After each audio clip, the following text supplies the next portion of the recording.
Tomorrow night, our neighborhoods will be filled with witches and goblins and monsters of all sorts. Halloween is the only night of the year when the spirit world crosses paths with the rest of us. Or so they say, Yes. right? Each year, Local 12's Joe Webb and Ed Burkholder tag along with investigators from the Tri-State Ohio Paranormal Society who are devoted to hunting for ghosts. 2 weeks ago, they spent a Saturday night poking and probing the netherworld in Hamilton. Tri-Ops investigations have taken us to taverns, abandoned paper mills, and 1800s farmhouses. This year, it's a family home in Hamilton. It's a two-story, 1904 home built on the foundation of a 19th century cabin. A small barn now serves as a garage. The current owners, who want to remain anonymous, see and hear strange things here almost daily. Tri-Ops investigated it earlier this year before bringing us back. I don't like using the word haunted, but there's a lot of paranormal activity here. It was home to a family doctor who saw patients on the first floor and had a sick room on the second. He kept horses and had a handyman. Every old house has a history, births, deaths, room additions, fires, you name it. But the question for some is how much of that history is completely in the past?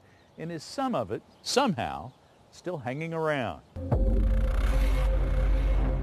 To answer that question here, Tri-Ops wired the house from attic to basement with infrared cameras and audio recorders.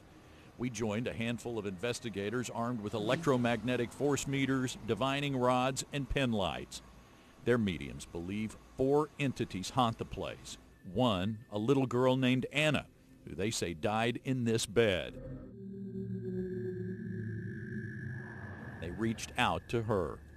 Turn the flashlight off, sweetie. Can you turn it off for us?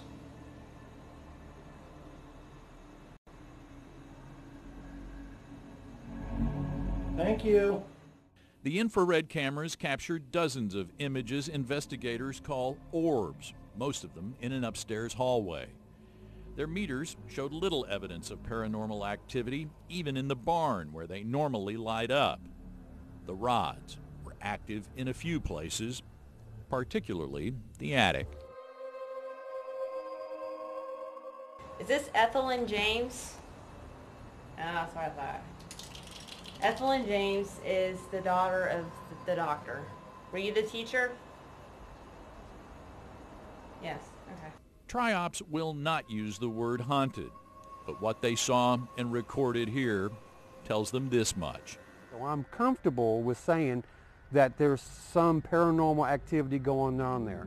Good enough for me, but I wouldn't know an orb, even if it almost hit me in the head. In Hamilton, Joe Webb, Local 12 News.